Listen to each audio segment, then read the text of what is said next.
ನೋಡಿ, ಮೋದಿ ಸರ್ಕಾರ ಇವಾಗ ಚಿಕ್ಕ ಮುಗ್ಧ ಮಕ್ಕಳಿಗೆ ಅವರ ಶಿಕ್ಷಣದಲ್ಲಿ ರಾಜಕಾರಣ ಮಾಡಕ್ಕೆ ಹೊರಟಿದೆ. ಏನು ಇತಿಹಾಸ ಇದೆ ಅದು ಸತ್ಯ. ಇತಿಹಾಸ ಏನು? ಬಹದ್ದೂರ್ ಶಾ ಜಫರ್ ಈ ರಾಷ್ಟ್ರಕ್ಕೋಸ್ಕರ, ಈ ದೇಶಕ್ಕೋಸ್ಕರ ಎಲ್ಲ ಹಿಂದೂ ರಾಜೇಂದ್ರನ್ನ ಅವರು ಲೀಡ್ ಮಾಡಿದ್ದು. ಅವರು ಅಂತಿಮ ಯುದ್ಧದಲ್ಲಿ ಅವರ ಮಕ್ಕಳನ್ನು ಕೊಂದುಬಿಟ್ಟು ಅವ್ರ ಮುಂದೆ ತಗೊಬಂದು ತಲೆಗಳನ್ನು ತೋರಿಸಿದ್ರು. ಆಮೇಲೆ ಅವ್ರಿಗೂ ಅಲ್ಲೇ ರಂಗೂನ್ ಜೈಲಲ್ಲೇ ಅವ್ರು ತೀರೋದ್ರು. ಈ ಥರ ಧೈರ್ಯವಂತ ರಾಜೇಂದ್ರ ಬಗ್ಗೆ ನಾವು ಕೇಳ್ದಿರ ಈ ವೀರ್ ಸಾವರ್ಕರ್ ಬಗ್ಗೆ ಇವರೆಲ್ಲ ಮಾಡ್ತಿರೋದು ಏನಂದರೆ ಕೇಸರೀಕರಣ ಮಾಡಕ್ಕೆ ಹೊರಟಿದ್ದಾರೆ. ಫಸ್ಟ್ ಪಾಯಿಂಟ್ ಇದು. ಸೆಕೆಂಡ್ ಪಾಯಿಂಟ್ ಏನು ಅಂತ ಹೇಳಿದ್ರೆ, ಇವತ್ತು ನೀವು ಕುಂಭಮೇಳದ ಬಗ್ಗೆ ನೀವು ಪಠ್ಯಪುಸ್ತಕದಲ್ಲಿ ಓದಬೇಕು. ಇವತ್ತು ನೀವು ಬೇಟಿ ಬಚಾವ್ ಬೇಟಿ ಪಢಾವ್, ಆಮೇಲೆ ನೋಡಿದ್ರೆ ಅದು ಇನ್ನೊಂದು ಸ್ಕೀಮ್ ಇದೆ ಅಲ್ಲ ಅವ್ರದ್ದು, ಮೇಕ್ ಇನ್ ಇಂಡಿಯಾ, ಇದರ ಬಗ್ಗೆ ಎಲ್ಲ ಮಕ್ಕಳಿಗೆ ಹೇಳ್ಕೊಂಡು ನೀವು BJP ಸ್ಕೀಮ್ಸನ್ನು ಎಜುಕೇಷನ್ ಮೂಲಕ ಪ್ರಮೋಟ್ ಮಾಡೋಕ್ಕೆ ಇಷ್ಟಪಡ್ತಿದ್ದೀರಾ.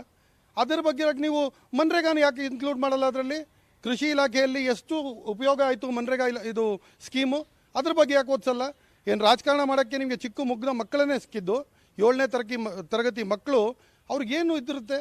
ಅವರನ್ನು ನೀವು ನಿಜವಾದ ಇತಿಹಾಸವನ್ನು ಹೇಳ್ಕೊಡ್ಬೇಕು. ಅಷ್ಟೇ ನಿಮ್ಮಲ್ಲಿ ಇದ್ದಿದ್ದಿದ್ರೆ, ಒಂದು ಸ್ವಲ್ಪ ನೈತಿಕತೆ ಇದ್ದಿದ್ದರೆ, ಇವಾಗ JD ವ್ಯಾನ್ಸು ಅಮೆರಿಕದ ಉಪರಾಷ್ಟ್ರಪತಿ ಭಾರತ ದೇಶಕ್ಕೆ ಅವರು ಬಂದಾಗ ಅವ್ರಿಗೆ ಯಾಕೆ ಕರ್ಕೊಂಡೋಗಿ ನೀವು ತಾಜ್ ಮಹಲನ್ನು ತೋರಿಸಿದ್ರಿ? ಕರ್ಕೊಂಡೋಗ್ಬೇಕಾಗಿತ್ತು ರಾಮ ಮಂದಿರಕ್ಕೆ. ಅವನವ್ರು ಬೇಡ ಅಂತ ಹೇಳಿದ್ನ? ಅಲ್ಲೆಲ್ಲ ನಿಮಗೆ ಮೊಘಲರು ಬೇಕು. ತಾಜ್ ಮಹಲ್ ತೊಗೊಂಡ್ಬಂದು ತೋರ್ಸೋಕ್ಕೆ, ಅದಕ್ಕೆಲ್ಲ ಮಾಡೋಕ್ಕೆ ನಿಮಗೆ ಅದೊಂದು ಹೆಮ್ಮೆ ಗೌರವದ ವಿಷಯ. ಈ ಕಡೆ ನೀವು ರಾಮ ಮಂದಿರ ಕಟ್ಟಿದ್ರಲ್ಲ, ಅದಕ್ಕೆ ಕರ್ಕೊಂಡು ಹೋಗಬೇಕಾಗಿತ್ತು JD ವ್ಯಾನ್ಸ್ಗೆ. ಯಾಕೆ ಕರ್ಕೊಂಡು ಹೋಗ್ತೀರಿ ಅಲ್ಲಿಗೆ? ಕೇಸರೀಕರಣ ಮಾಡೋದು ಬಿಡಬೇಕು. ಇದನ್ನು ಹೈಕೋರ್ಟಲ್ಲಿ ಚಾಲೆಂಜ್ ಮಾಡ್ತೀವಿ. ಇದನ್ನು ರಿವ್ಯೂ ಮಾಡಬೇಕು. ಯಾಕೆ ಅಂತ ಹೇಳಿದ್ರೆ, ಇದು ಮಕ್ಕಳನ್ನ ಓದಿಸೋದು ಎಷ್ಟೊಂದು ಕಾಲದಿಂದ ಬರ್ತಿದೆ. NCERT ಹೇಗೆ ಇದನ್ನು ಪ್ರಪೋಸ್ ಮಾಡುತ್ತೆ? ಹೇಗೆ ಇದು ಎಲ್ಲ ನಾಗ್ಪುರಿಂದ ಬರ್ತಿರೋದು ಮೊದಲನೇ ದಿನದಿಂದ ಹೇಳ್ತಾ ಇದ್ದೀವಿ. ಮೋದಿ ಒಬ್ಬ ಪಪೆಟ್ಟು, RSS ಕೆಳಗಡೆ ಅಂತ ಹೇಳ್ಬಿಟ್ಟು, ಅದನ್ನೇ ಇವತ್ತು ಇದನ್ನು ಚಿಕ್ಕ ಮುಗ್ಧ ಮಕ್ಕಳನ್ನು ಹೇಳಿ ಅದನ್ನು ಪ್ರೂವ್ ಮಾಡಕ್ಕೆ ಕೊಟ್ಟಿದ್ದಾರೆ. ನಾಗ್ಪುರಿಂದ ಬಂದ ಆದೇಶಗಳನ್ನೆಲ್ಲ ಸರ್ಕಾರ ಪಾಲನೆ ಮಾಡಲಿ, ನಮಗೇನು ಅಭ್ಯಂತರನೇ ಇಲ್ಲ ಅದರಲ್ಲಿ. ಆದರೆ ಮುಗ್ಧ ಮಕ್ಕಳ ಶೈಕ್ಷಣಿಕ ಇದರಲ್ಲಿ ನೀವು ತೊಗೊಬಂದ್ಬಿಟ್ಟು ನಿಮ್ಮ ರಾಜಕಾರಣವನ್ನು ತೋರಿಸ್ತೀರಾ. ಬೇಟಿ ಬಚಾವ್ ಬೇಟಿ ಪಢಾವಲ್ಲಿ ಸೂಪರ್ ಫ್ಲಾಪ್ ಆಗಿದೆ BJP ಸರ್ಕಾರ. ಮಣಿಪುರದಲ್ಲಿ ಏನು ನಡೀತು? ಒಂದ್ಸಲ ಹೋದ್ರ ಪಾರ್ಲಿಮೆಂಟಲ್ಲಿ, ಒಂದ್ಸಲ ಚರ್ಚೆ ಮಾಡಿದ್ರ? ನಾಚಿಕೆ ಆಗಲ್ಲ ಇವ್ರಿಗೆಲ್ಲ? ಇವತ್ತು ಬಂದ್ಬಿಟ್ಟು ಬೇಟಿ ಬಚಾವ್ ಬೇಟಿ ಪಢಾವ್ ಬಗ್ಗೆ ಮಕ್ಕಳನ್ನ ಓದಿಸೋಕ್ಕೆ, ಅರೆ ಅವೇರ್ನೆಸ್ಗೋಸ್ಕರ ಚೈಲ್ಡ್ ಅವೇರ್ನೆಸ್ ಮಾಡಿರಿ. ಆದರೆ ನಿಮ್ಮ ಪೊಲಿಟಿಕಲ್ ಸ್ಕೀಮ್ಸನ್ನು ನೀವು ತೊಗೊಂಡೋಗಿ ಎಜುಕೇಷನ್ ಇದರಲ್ಲಿ ಹಾಕ್ಬಿಟ್ಟು ನೀವು ಇದು ಮಾಡ್ತೀನಿ ಅಂತ ಹೇಳಿದ್ರೆ ಸರಾಸರಿ ತಪ್ಪಾಗುತ್ತೆ. ಇದನ್ನು ಹೈಕೋರ್ಟಲ್ಲಿ ಚಾಲೆಂಜ್ ಮಾಡ್ತೀವಿ. ಯಾವುದೇ ಕಾರಣಕ್ಕೂ ಕರ್ನಾಟಕ ರಾಜ್ಯದಲ್ಲಿ ಇದನ್ನು ಇಂಪ್ಲಿಮೆಂಟ್ ಮಾಡೋಕ್ಕೆ ಕೊಡಲ್ಲ. ಹೇಡಿಗಳ ಬಗ್ಗೆ ನಮ್ಮ ಮಕ್ಕಳು ಓದಬೇಕಾ?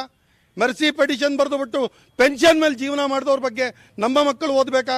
ಇದಕ್ಕೆಲ್ಲ ಆಗಬೇಕಾ? ಬಹದ್ದೂರ್ ಶಾ ಜಫರ್ ಮೊಘಲರು ಈ ದೇಶಕ್ಕೆ, ಈ ಭೂಮಿಗೆ ಏನೇನನ್ನ ಕೊಡುಗೆಯನ್ನು ಕೊಟ್ಟಿಲ್ಲ. ಇವತ್ತಿಗೋದ್ರಿಂದ ನಿಮಗೆ ಸಂಪಾದನೆ ಆಗ್ತಿದೆ. ಈ ಸಂಪಾದನೆ ನಿಮಗೆ ಬೇಕು. ಅವರ ದೊಡ್ಡ ಅವ್ರು ಕಟ್ಟಿರುವ ಕಟ್ಟಡಗಳನ್ನು ಅದನ್ನು ಹೆಮ್ಮೆಯಿಂದ ನೀವು ಪ್ರಪಂಚಕ್ಕೆ ತೋರಿಸ್ಕೋತೀರಾ. ಆದರೆ ನೀವು ರಾಜಕಾರಣ ಮಾಡೋಕ್ಕೆ ಬಂದಾಗ ನೀವು ಮೊಘಲ್ ಸರಾಯಿನ ತೆಗೆದುಬಿಟ್ಟು ದೀನ್ ದಯಾಳ್ ಉಪಾಧ್ಯಾಯ ಅಂತ ಹೆಸರಿಗ್ತೀರಾ. ನಿಮ್ಮ ರಾಜಕಾರಣ ನಿಮ್ಮ ಹತ್ತಕ್ಕೆ ಇಟ್ಕೊಳ್ಳಿ. ಆದರೆ ಚಿಕ್ಕ ಮಕ್ಕಳಿಗೆ ಇತಿಹಾಸ ಏನಿದೆ, ಸತ್ಯ ಏನಿದೆ ಅದನ್ನು ಓದಿಸಿ.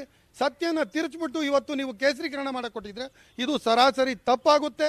ಇದನ್ನು ಹೈಕೋರ್ಟಲ್ಲಿ ಚಾಲೆಂಜ್ ಮಾಡೇ ಮಾಡ್ತೀವಿ ಅಂತ ಹೇಳಕ್ಕೆ ಇಷ್ಟಪಡ್ತೀನಿ.